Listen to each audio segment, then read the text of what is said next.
Hello, everybody. Patrick Knows here. I wanted to talk about something very important today, and it is the camera. The reason the camera changed the world of art as we know it. Prior to the camera being invented, artists was the most respected people, especially in the early Renaissance period. When that took place, the camera was invented around 1839, towards the end almost of the Renaissance period. Work like this started becoming a reality because realism was now under attack. With the camera, anyone could go underneath this cloth, the obscura, this is the name of the camera, and poof, expose light, and you capture realism. You capture the person as is. So during the Renaissance period, artists were respected by kings, they were influential in terms of politics. They had influence in anything that was in society that was important. So artists suddenly lost their most important asset. They weren't able to create work because the commission was now not possible. So they began to create what I call the revolution. They began to paint abstract work. They began to create work from Monet. Monet creating work such as the technique of Impressionism, etc. So surrealism became a thing because now this was something a camera could not produce, mind you, could not produce.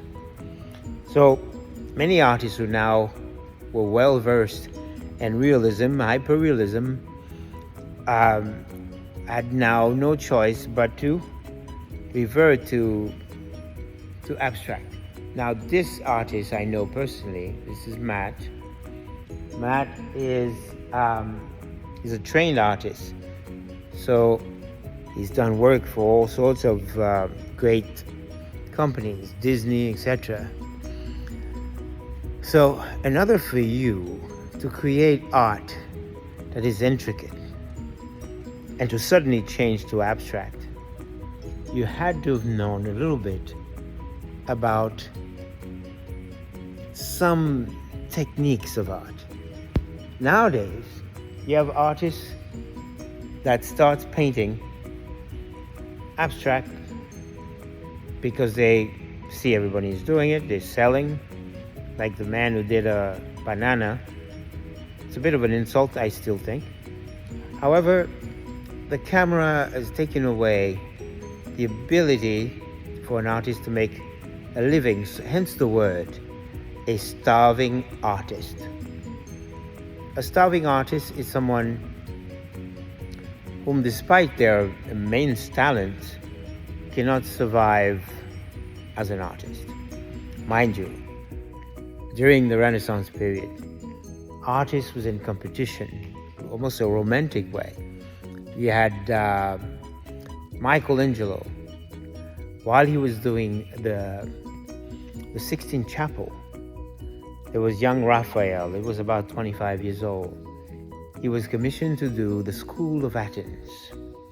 In order for him to pay respect to the genius of Michelangelo, he included him at the stairs of the School of Athens, amongst all these great philosophers, amongst whom was Socrates and Aristotle. And yet he included himself in a minuscule way, speaking amongst the scholars of that era. He had Michelangelo in the forefront, which was added into later time during after the fresco was done of the School of Athens, to pay tribute to his fellow artists.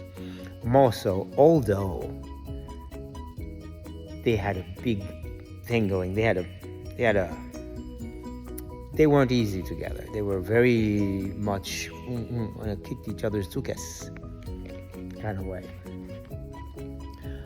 Just to tell you though, art, there was a man who once told me, his illusion, my illusion is his reality.